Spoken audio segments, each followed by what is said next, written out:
Mungu anapendezwa na aina ya utoaji wa mtu mwenye moyo wa kutoa kwa hiari. Biblia inasema kwenye Wakorintho wa pili sura ya 9 mstari wa 7, kutoa kwenu kuwe sio kwa kulazimishwa, bali kuwe kwa hiari tokea ndani. Kuna mjane mmoja katika kitabu cha Marko sura ya 12 mstari wa 43 na ule wa 44. Yesu Kristo anamzungumzia mjane huyu ambaye alikuwa ni mjane masikini.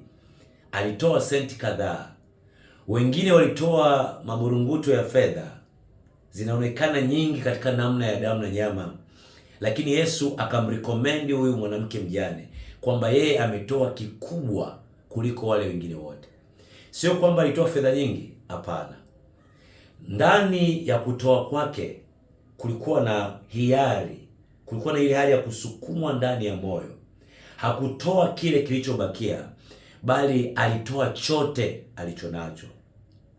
Utoaji wa natoa kwa sababu ni sehemu ya kile nilichonacho, wacha nitoe tu hichi, pasipo kusukumwa ndani ya moyo wako, ni utoaji ambao haukubaliki machoni pa Mungu. Biblia inazungumza kitabu cha Malaki sura ya 1 mstari wa 8 na ule mstari wa 10. Anasema Malaki sura ya 1 mstari wa 8 na wa 10, anasema tena, mtoapo sadaka aliye kipofu si vibaya, na mtoapo sadaka walio vilema na wagonjwa si vibaya. Haya, mtolee liwali wako, je, atakuwa radhi nawe? Au atakukubali nafsi yako? Asema Bwana wa majeshi. Mstari wa 10 anasema, laiti angekuwapo kwenu mtu mmoja wa kuifunga milango, msije mkawasha moto bure madhabahuni pangu.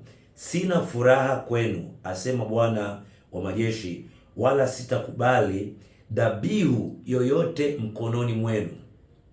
Mungu anapendezwa na dhabihu ambayo sio kipofu, sadaka ambayo sio mlemavu.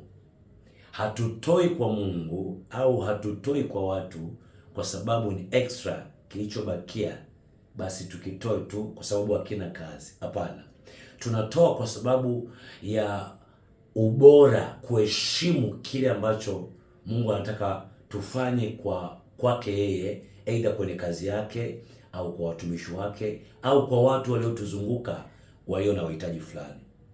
Biblia inazungumza kwenye kitabu cha Wakolosai sura ya 3, Wakolosai sura ya 3 mstari wa 23, anasema lolote mfanyalo lifanyeni kwa moyo kama kwa Bwana, wala si kwa wanadamu, mkijua ya kuwa mtapokea kwa Bwana ujira wa urithi mnaomtumikia Bwana Kristo. Anazungumza chochote tunachokitoa kwa Mungu tufanye kwa Bwana, sio kana kwamba tunafanya kwa mwanadamu. Leo imekuwa ikiwasumbua watu wengi wanaojitoa kwa ajili ya kazi ya Mungu. Wengi wanatoa katika dhana au mtazamo, wanatoa kwa sababu ya wale watumishi walioko mbele yao. Unapotoa na kufanya lolote ile kwa sababu Mungu amekusukuma au kwa sababu unajua Mungu anataka ufanye, usifanye kana kwamba unamfanyia mwanadamu. Fanya kana kwamba unamfanyia Bwana. Kuna watu ambao wanakuja kuumizwa na wanatamka maneno ya kibinadamu kwamba mtu huyu nimemfanyia sana, au kanisa hili nimelifanyia sana, nimejitoa sana. Ukiona statement za aina kama hizo, ujue mtu huyo hakufanya kwa sababu alikuwa anafanya kwa Mungu, bali alifanya kwa sababu ilikuwa ni eye service, ili aweze kuonekana. Mungu anataka tutoe tokea ndani ya mioyo yetu. Kitabu cha Kumbukumbu la Torati, Kumbukumbu la Sheria sura ya 6 mstari wa 5, anasema mtumikie Mungu, mtoleeni Bwana kwa moyo wenu wote, kwa roho yenu yote na kwa nguvu yenu yote.